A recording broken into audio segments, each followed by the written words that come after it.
Kwame Kilpatrick's reign as mayor of Detroit generated a lot of rumors and innuendo, but were they based in reality? Well, tonight a former bodyguard is speaking out in a tell-all book. You may recall Walt Harris filed a whistleblower lawsuit that led to Kilpatrick's fall from grace. Well, tonight he's right here live in our studio to talk about his new book called Badge of Honor, Blowing the Whistle. Walt, thank you so much for coming in to talk about this book here. Quite welcome. Thank you. Now, I know we really need an hour because I was talking to you a little bit before we walked in here, but I'm going to try and get to as much as I can in a short amount of time. Sure. But first off, a lot of people want to know, we hear so much about the Manoogian Mansion, the alleged Manoogian Mansion party. Was there such a thing, and do you think it can ever be proved?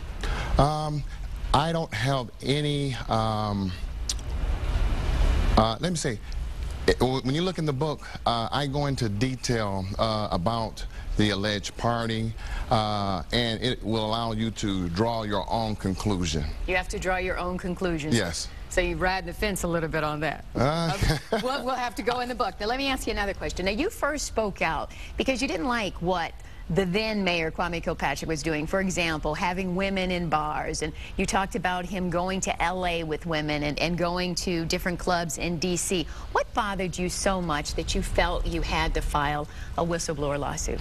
Well, when it got to the point to where people began to follow me on foot in cars, and then I was finally approached and my life was threatened after my gun was taken away by the department and I was told to work the desk on midnights at the 7th precinct. So you really felt at any moment someone could come up and actually shoot you, kill you, or take you out? Yes, that's correct. Were you ever threatened personally by Kwame Kilpatrick?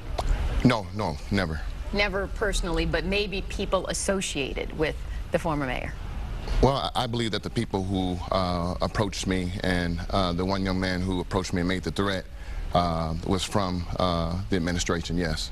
Now, you left in the middle of the night back in 2003 with your 3 young children and your wife. Why?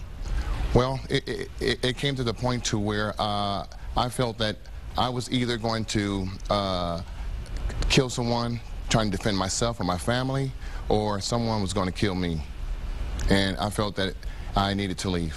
Last question, you do feel vindicated at this point? I do. Yes, I do. And how do you feel being back in Detroit? I'm home. Detroit is home for me. But you still feel a little...